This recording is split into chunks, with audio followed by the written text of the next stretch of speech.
रिश्ते नाते और मोहब्बत कहते हैं सब जाली है। इनको दोगे प्यार और इज्जत तो फिर बस खुशहाली है। सारा किस्सा ही इज्जत का और प्यार का है, क्योंकि रिश्ते तो हैं पर प्यार गायब है। रिश्ते तो हैं पर इज्जत नहीं है। रिश्ते साथ में तो रह रहे हैं पर सिर्फ नाम के लिए रह रहे हैं। उनकी वास्तविकता, उनका यथार्थ जैसे लगता है कि सब एक जाली सा कुछ, जिसको कहते हैं ना कि एक नाटक सा चल रहा है। चल सब कुछ रहा है पर उसमें से मर्म गायब है, उसमें से शर्म गायब है, उसमें लियाकत गायब है, लिहाज गायब है।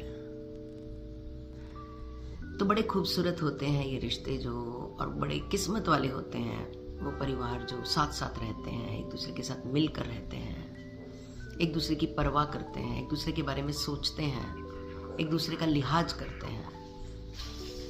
कहते हैं कलयुग में एक ऐसा टाइम आएगा कि ऐसे रिश्ते नहीं मिलेंगे, पर मिलेंगे। निर्भर करता है आपके ऊपर। सारी कहानी आप पे निर्भर करती है। आपको कोई ऐसा रिश्ता मिला है तो अब आपका क्या काम है, यहां से सारी कहानी शुरू होती है। अगर आपको कोई ऐसा रिश्ता मिल गया है तो इसका मतलब गॉड ने आपको करने के लिए थोड़ा सा होमवर्क ज्यादा दे दिया है। आपको संयम रखना है, आपको अपनी तरफ का प्रेम पूरा करना है, आपको अपने पे काम करना है। जैसे ही आप अपने पे काम करेंगे, अपना होमवर्क कंप्लीट करेंगे, सामने जो भी रिस्पॉन्स है वो अपने आप आना शुरू हो जाएगा। ये सिर्फ कहने की बात नहीं है, ऐसा होता है। आपको बदलाव खुद में लाना होता है, सामने वाले में अपने आप आता है। अगर आप दबाव देकर बदलाव लाना चाहेंगे तो कभी बदलाव नहीं आएगा। एक जन्म क्या, कई जन्मों में भी नहीं आएगा। पर अगर आप खुद को बदलना शुरू करेंगे तो यकीनन आपको बदलाव दिखना शुरू होगा। ये शर्तिया बात है। हम ये कर ही नहीं पाते ना कि हम खुद को बदलें। हम तो सामने वाले को बदलना चाहते हैं, हम सारी दुनिया को बदलना चाहते हैं, पर खुद को बदलने को तैयार नहीं होते। खुद की मिरर इमेज अपने सामने नहीं रखते। खुद को कैसे चेंज करना है इस पर कभी फोकस नहीं करते। मुझे घर के एक एक आदमी को कैसे ठीक करना है, इस पर मेरा फोकस रहेगा। इसमें ये कमी है, ये ठीक करनी है, दूसरे में ये कमी है, इसको ठीक करना है, तीसरा तो ये बात बिल्कुल नहीं मानता, इसको ठीक करना है। हम घर के 5-10 लोगों को ठीक करने में लगे रहते हैं, और खुद को कितना ठीक करना है, खुद पे कितना काम करना है, खुद में कितने बदलाव की जरूरत है, इस तरफ तो ध्यान ही नहीं जाता ना, क्योंकि आई एम तो परफेक्ट। ऐसे ही कहते हैं ना कुछ लोग कि मैं तो ठीक हूं, सामने वाला गलत है। चलिए, आज फैमिली से बात शुरू की है तो आज परिवार की बात करते हैं। बात है आज से 9-10 साल पुरानी। मैं, जैसे कि मैंने बताया, मैं डीपीएस में जॉब करती थी, तो मेरी ड्यूटी 9th D के एक सेक्शन में लगी। ऐसे ही जब भी मेरी एडजस्टमेंट लगा करती थी तो मैं क्लास में जाकर अक्सर वैल्यू बेस्ड कहानियाँ सुनाया करती थी बच्चों को। मुझे बहुत अच्छा लगता था, और बच्चे भी कहते थे कि मैम आज कुछ सुनाओ। तो ये कनेक्शन ऐसा ही बना हुआ था कि अगर मोनिका मैम आ रहे हैं तो कोई कहानी सुनाएंगे। तो जब मेरी एडजस्टमेंट उस क्लास में लगी तो वहाँ पर मैंने, ये कहानी तो नहीं है, ये एक गहरी हकीकत है, मैंने ये डिस्कस किया क्लास में, और फिर उसके परिणाम स्वरूप क्या हुआ वो भी मैं आपसे डिस्कस करूँगी। हमारा जो घर होता है, जो हमें हमारी कार्मिक जर्नी के हिसाब से मिल जाता है, क्योंकि पैदा तो कोई भी कहीं भी हो सकता है, झोपड़पट्टी में भी हो सकता है, रोड पे भी हो सकता है, किसी महल में भी हो सकता है, किसी अच्छे घर में भी हो सकता है, मध्यम वर्गीय परिवार में भी हो। ये जन्म तो हमारे हाथ में नहीं होता ना, ये कोख भी हमारे हाथ में नहीं होती है, ये सब हमारी कार्मिक जर्नी के हिसाब से होती है। तो ये तो हमें मिल गई।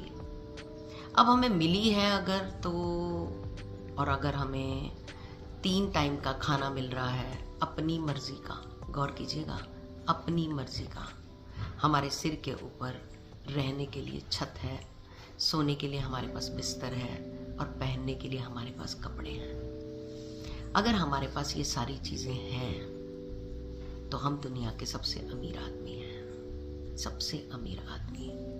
बाकी सारी चीजें इसके बाद आती हैं, क्योंकि अगर इन्हीं में से किसी चीज को माइनस कर दिया जाए, एक भी चीज माइनस कर दी जाए, आपके पास ना बिस्तर हो ना नींद हो, आपके पास चलिए बाकी सब हो, खाली भोजन ना हो।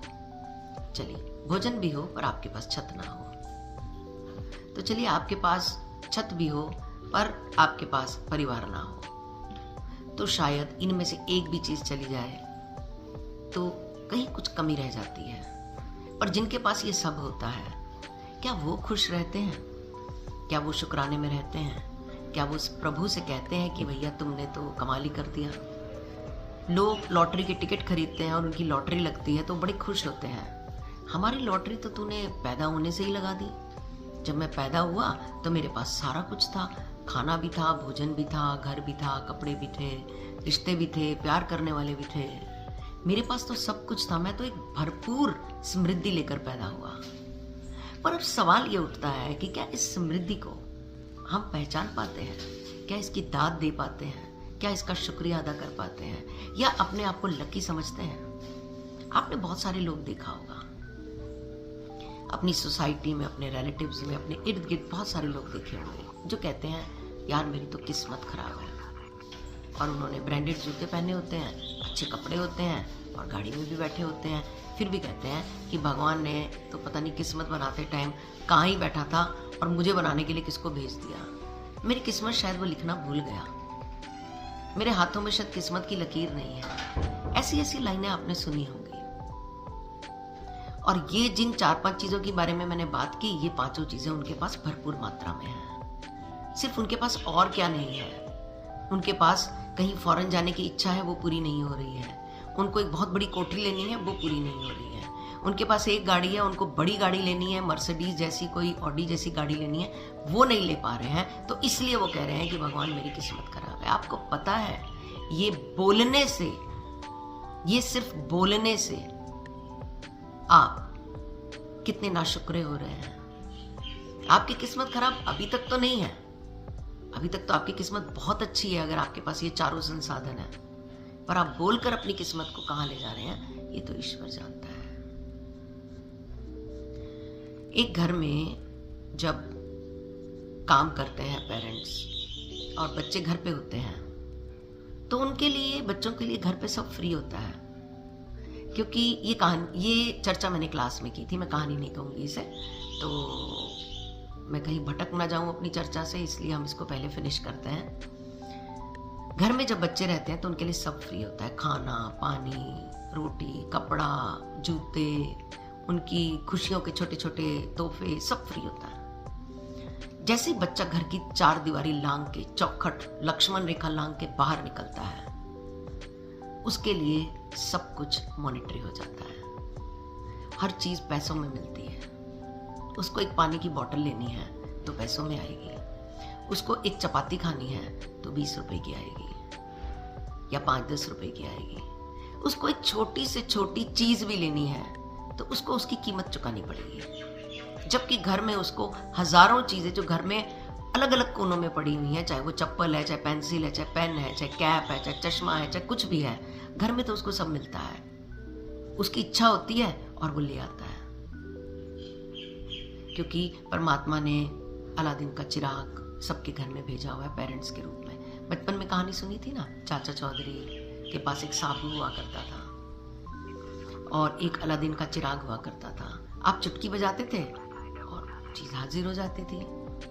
तो ऐसे अलादीन के चिराग अगर आपके घर में भी हैं कि आप चुटकी बजाते हैं और आपकी मन भावन चीज आ जाती है, ऐसा साबू आपके घर में भी है कि आपके चुटकी बजाते ही आपका सामान ले आता है, तो क्या आप भाग्यशाली नहीं हैं?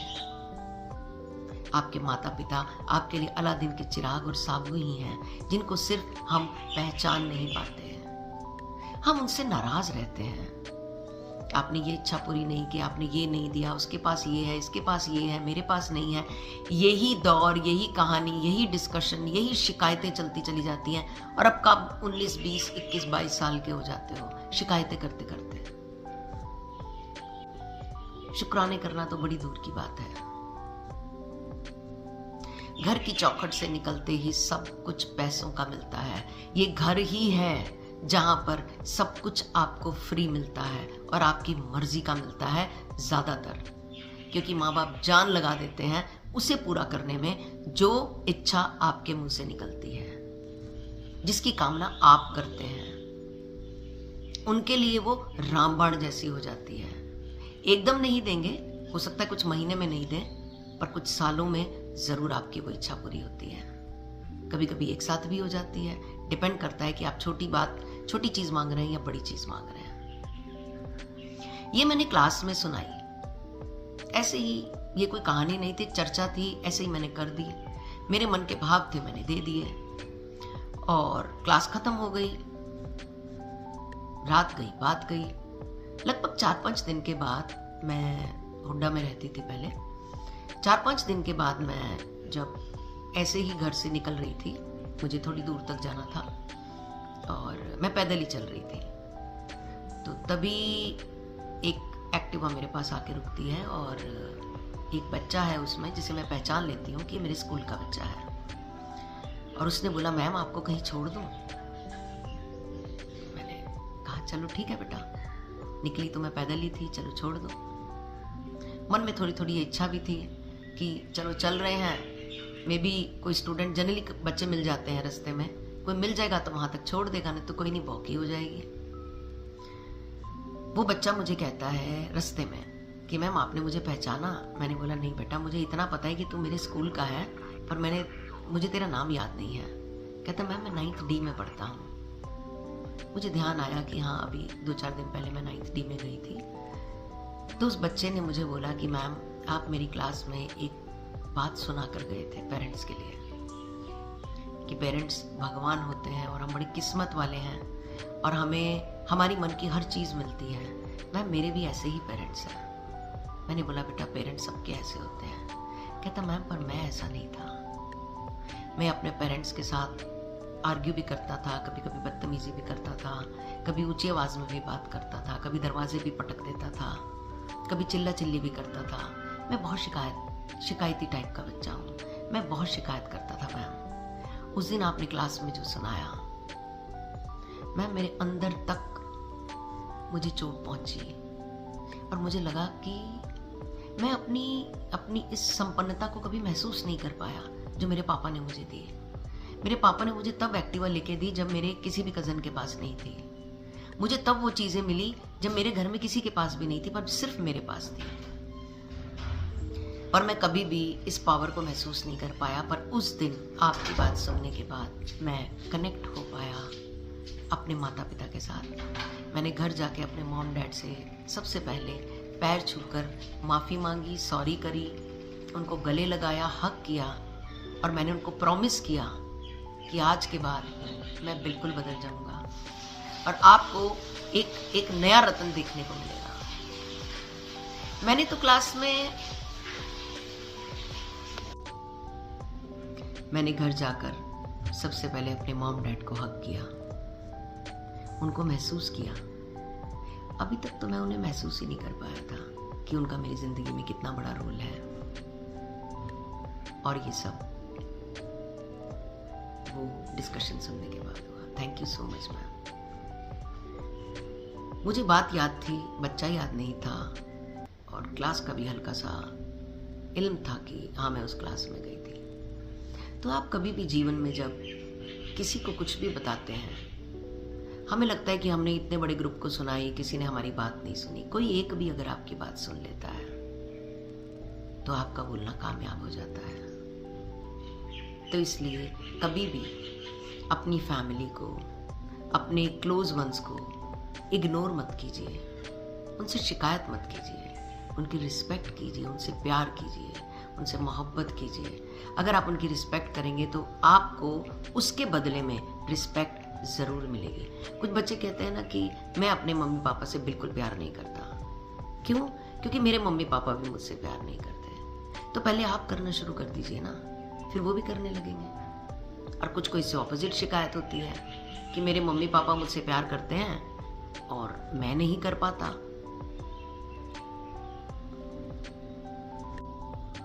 आप भी तो कर सकते हैं ना, वो आपको इतना कुछ देते हैं, आपकी भी ड्यूटी बनती है। अगर वो नहीं कर रहे, जैसा कि शिकायत कर रहे हैं, वो तो करते ही हैं, पर बच्चे कहते हैं कि मेरे मम्मी डैडी मुझसे बिल्कुल प्यार नहीं करते। अक्सर उनकी शिकायत होती है। तो आप करना शुरू कर दीजिए। कोई एक पहल करेगा, काम बन जाएगा। माँ बाप तो करते ही हैं, हमेशा करते हैं। सिर्फ हम उम्र के ऐसे दौर में होते हैं कि हम समझ नहीं पाते। तो आज से इस वीडियो से अगर आपको किसी भी तरह का कोई कनेक्शन बैठा है तो आज से और अभी से इन रिश्तों के पूरे परिमाप को बदल दीजिए, अपनी अप्रोच को बदल दीजिए, अपनी सोच को बदल दीजिए और ऐसा एक उत्तीर्ण रिश्ता बनाइए अपने माता पिता के साथ कि उन्हें भी लगे कि हमारे घर में वाकई में ही एक चिराग आया है या आई है। जिंदगी के मायने बदल जाएंगे, जिंदगी जीने का आनंद बदल जाएगा। और सही में हम दुनिया में आए भी तो यही करने हैं, प्यार देने आए हैं, प्यार लेने आए हैं, लड़ने तो हम आए ही नहीं। जन्म हमारा कलयुग में हुआ है। अब हम पे निर्भर करता है कि इस कलयुग में कैसे अपने आप को बचा कर रखना है और सही रास्ते पर चलना है। ये तभी हो पाएगा जब आप चाहोगे, और आप चाहोगे तो ज़रूर होगा। तो चलिए अपनी सोच को बदलते हैं, अपनी अप्रोच को बदलते हैं और मिलते हैं नेक्स्ट एपिसोड में एक नए नज़रिए के साथ। वीडियो से जुड़े रहिए, सब्सक्राइब करते रहिए, बेल आइकन दबाइए और अगर आपको लगता है कि इसे आपको शेयर करना चाहिए तो इसे शेयर ज़रूर कीजिए। ये भी एक अच्छा कर्म है।